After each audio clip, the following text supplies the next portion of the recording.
여러분 안녕하십니까? 광주 MBC 뉴스데스크입니다.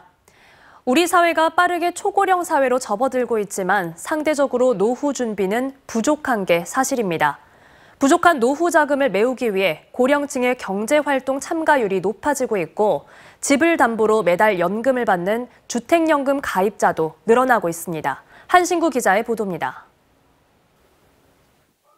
지난해 말 전남의 노인 인구 비율은 25.2%. 2017년 전국에서 가장 먼저 노인 인구가 20%를 넘는 초고령 사회가 됐는데 퇴직한 이후에도 경제활동을 하는 인구가 늘고 있습니다. 잦은 병치레 탓에 들어갈 돈은 만만치 않은 데다가 생계에 쫓겨서 노후 준비를 못한 경우가 많기 때문입니다. 젊었을 때는 고생하죠. 애들 같이 지나고. 퇴직하면 그 돈을 나보고 퇴직금을 해갖고 시집자가 다 벌었는데 뭔 돈이 있겠습니까? 전남의 경우 지난해 말 전체 취업자 가운데 50대 이상 비율이 58.7%로 전국에서 가장 높았습니다. 지난 10년 사이에 10% 이상 가파르게 증가했는데 서울과 경기 등 수도권에 비해서 최고 20%포인트 높았습니다. 그만큼 퇴직 이후, 즉 소득이 없는 시기에 공백을 메워줄 노후 준비가 부족했다는 반증의 다름 아닙니다. 실제로 50대 이상 퇴직자의 37.5%는 재정 관리를 하지 않았던 걸 가장 후회했고 일자리 준비 부족 24.5%, 건강과 여가관리 미흡이 뒤를 이었습니다. 때문에 부족한 노후 자금을 만들기 위해서 집을 담보로 매달 연금을 받아 쓰는 주택연금 가입자도 꾸준히 늘고 있습니다. 지난 2018년엔 304건에 그쳤는데 2020년엔 380건, 지난해는 449건까지 증가했습니다. 올 들어 5월 말까지도 243건이 가입해서 지난해의 절반 수준을 이미 넘어섰습니다. 고령화 속도와 노인 빈곤율에서 세계 최고 수준을 보이고 있는 우리 사회의 현실. 한 살이라도 더 젊을 때 준비하는 게 건강하고 건전한 노후를 시작하는 첫걸음입니다. MBC 뉴스 한신구입니다. 긴 장마가 끝나고 이제는 더위가 기승을 부리고 있죠.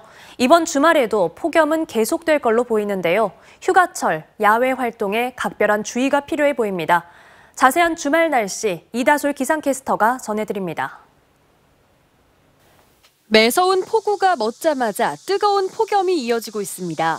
광주와 전남 전 지역에 폭염특보가 발효 중인 가운데 특히 광주는 사흘째 체감온도 35도 안팎을 보이며 폭염 경보가 이어지고 있습니다. 집에만 있기에는 아쉬운 휴가철. 찌는 듯한 더위에 지친 시민들은 도심 속 피서지 물놀이장으로 모였습니다. 요즘 날씨 어떤 것 같아요? 완전 더워요. 네. 너무 더워서 집에서 에어컨 좀만 틀지 않아도 바로 샤워하고 나와도 땀도 나고. 너무 더워서 여기로 빨리 왔어요. 빨리 뛰었어요. 너무 더워가지고 집에서 에어컨만 켜고 있다가 그래도 오늘은 그나마 좀 나은 것 같아서 그래도 왔는데 그래도 너무 더워요. 이렇게 시원한 물에 발을 담가봐도 후끈한 열기 때문에 정말 덥습니다. 이 찌는 듯한 무더위는 주말까지도 계속되겠습니다. 이번 주말에도 광주의 한낮 기온은 33도를 웃돌겠고 습도가 높아 체감온도는 35도 안팎까지 오르겠습니다. 대기 불안정으로 때때로 강한 소나기가 내리겠지만 비가 그치면 기온은 곧바로 다시 높게 치솟겠고 남해안 지역을 중심으로는 밤사이 최저기온이 25도를 웃도는 열대야도 이어지겠습니다. 기상청이 발표한 예보에 따르면 8월 초까지도 특보 수준의 더위와 열대야는 계속되겠습니다. 더위가 장기화될 것으로 예상되는 만큼 온열 질환에 각별한 주의가 필요합니다. 수분과 염분 섭취를 자주 하고 가장 더운 시간대인 낮 12시부터 오후 5시 사이에는 가급적 야외 작업이나 운동을 자제해야 합니다. 또 바깥 활동 중 어지럼증이나 두통 등 온열 질환 증상이 나타나면 곧바로 그늘로 이동해 체온을 낮춰야 합니다. 한편 광주 도심에서 무료로 이용할 수 있는 물놀이장은 광주 시민의 숲 이외에도 광주 시민공원과 쌍악 어린이공원, 또 산동교 친수공원에서 만나볼 수 있습니다. MBC 뉴스 이다솔입니다.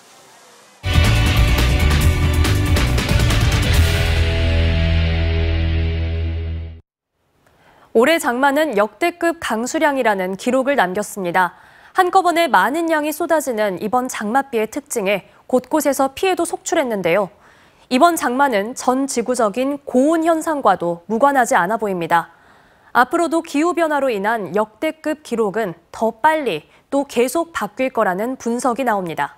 한 걸음 더 집중 취재, 먼저 김진선 기자가 보도합니다. 지난달 25일 시작해 32일 만에 종료된 올해 장마. 기간은 평년과 비슷했지만 강수량에서 역대급 기록을 남겼습니다. 광주 전남 평균 강수량은 758.7mm로 기상 관측이 시작된 1973년 이래 가장 많았습니다. 장마 기간 동안 비가 내린 날도 24.2일로 평년보다 일주일 이상 비가 더 내렸습니다. 올해 처음 봤다니까 비가 이렇게 많이 오고 이렇게 한 거 날씨 변동스럽고 한 거죠. 피해도 컸습니다. 전남에서는 2명이 숨지거나 다친 데 이어 주택 85동이 파손됐습니다. 작물과 과수 등 농작물 피해도 5,000헥타르가 넘었고 닭과 오리 등 가축도 8만 6천여 마리가 폐사했습니다. 피해액도 196억 원이 넘었는데 피해 집계도 계속되고 있어 규모는 더 늘어날 전망입니다. 그 부서질 때는 어디 가도 못해요. 이리고 모이고 마음 저이고 있다. 좀 늦고 오면 집안에 습이 차갖고 어떻게 활동할 수가 없어. 올해 장마는 7월 초순까지 전반부에는 대기 불안정에 의한 잦은 강한 비가 내렸던 반면 후반부에는 중부와 남부를 오르내리는 정체전선에 의해 지속성 있는 강하고 많은 비가 내린 것이 특징. 이달 세계 평균 기온이 사상 최고로 기록되는 등 전 지구적인 고온 현상도 역대급 장마의 원인으로 지목되고 있습니다. 대기 중으로 공급되는 열과 수증기량이 증가하면서 호우 가능성은 높아졌고 호우가 멈춘 뒤에는 폭염이 반복되고 있습니다. 기상청은 이 때문에 기후변화로 인한 급값의 경신 주기가 더 짧아질 것으로 예상하고 있습니다. 이례적으로 강하고 많은 강수량으로 인해 큰 피해를 가져왔습니다. 앞으로도 기후변화로 인한 급값의 경신 주기는 점점 더 짧아질 것으로 예상되는 만큼 철저한 대비가 필요합니다. 장마는 끝났지만 여름철 강수 패턴도 크게 변화하고 있어 태풍과 국지성 집중호우에도 대비해야 하는 등 긴장을 늦출 수 없게 됐습니다. MBC 뉴스 김진선입니다. 이런 기후 위기의 주범으로 꼽히는 탄소. 이 탄소 배출을 줄여서 결국은 제로로 만들기 위해 각 분야에서 안간힘을 쏟고 있습니다. 여수산단 석유화학 기업들도 탄소 배출 감축을 위해 다양한 시도를 하고 있는데요. 탄소 배출을 많이 하는 대기업들이 주목하는 탄소 포집 기술, CCUS라 불리는 게 있는데 막대한 공적 예산 문제가 걸림돌입니다. 한 걸음 더 집중 취재, 이어서 김주희 기자가 보도합니다. 전남 지역의 석유화학, 정유, 철강 산업의 연간 온실가스 배출량은 7,726만 톤입니다. 전남 전체 배출량의 96%를 차지하고 있습니다. 정부의 탄소 중립 사회로 전환을 위한 전략대로면 지역의 기업들은 2018년 대비 온실가스 배출을 오늘 2030년까지 40% 수준까지 감축하고 2050년까지 탄소 배출을 제로화해야 합니다.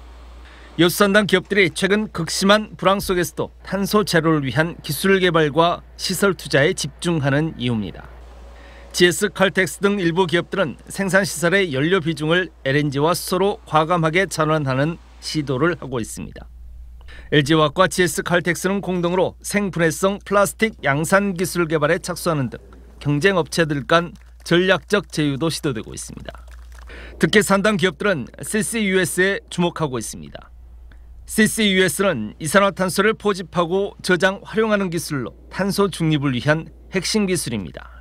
남해권, 여수권은 CCUS 기술 중에서도 포집과 활용 기술과 관련된 상용화의 핵심 거점이라고 할 수 있습니다. 산단 기업들은 탄소 중립 산업 정책 포럼을 결성하고 CCUS 원천 기술을 확보해 상용화까지 시도하고 있지만 막대한 공적 예산 투입이 담보돼야 하기 때문에 아직 동력을 얻지 못하고 있는 상황입니다. 여수상이 주최로 열린 CCUS의 여수산단 추진 전략 토론회에서는 이 같은 내용들이 공유되고 공감대를 얻었습니다. CCUS 기술의 상용화를 위해서는 어떤 그 지역의 어떤 관로 개설에 대한 예산이라든가 또 관로가 위치할 부지라든가 이러한 것들에 대한 정부의 행재정적 지원이 매우 필요한 사항을 이번 토론회에서 충분히 서로 공유할 예정입니다. 세계 최고 수준의 탄소 중립 선도도시 여수로 도약을 선언한 여수 산당 기업들. 하지만 아직 탄소 중립을 준비하는 국제사회와 보폭을 맞추지 못하고 있는 현실이어서 앞으로 극복해야 할 과제들도 여전히 적지 않아 보입니다. MBC 뉴스 김주입니다.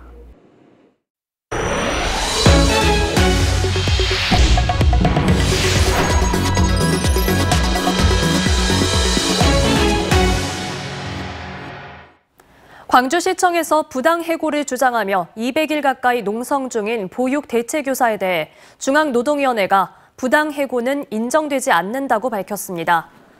중노위는 어제 광주시 사회서비스원 보육 대체교사 부당 해고와 관련 구제 재심 신청 사건에 대해 앞서 지방노동위원회가 인정한 부당 해고와 부당 노동 행위는 인정되지 않는다며 재심 신청을 기각한다고 판정을 내렸습니다. 한편 이 판정과 관련해 보육 대체교사 노조 측은 즉각 반발하고 나섰습니다. 민주노총 공공연대조합 광주시 사회서비스원 지부는 오늘 기자회견을 열고 광주시 보육 대체교사 부당 해고에 면죄부를 준 중앙노동위원회를 규탄한다면서 사회서비스원 노동자들을 위해 끝까지 투쟁을 이어갈 것이라고 밝혔습니다. 광주시립 제2요양병원이 환자 130여 명 전원에게 어제까지 퇴원해줄 것을 요청했지만 퇴원하지 못하고 남아있는 환자가 오늘까지 80여 명인 것으로 나타났습니다. 병원 측은 환자들을 받아줄 다른 요양병원이 마땅치 않은 데다 환자들이 퇴원을 원하지 않아 옮기기 힘든 상황이지만 의료진이 절대적으로 부족한 만큼 보호자들에게 계속 퇴원 요청을 하고 있다고 밝혔습니다.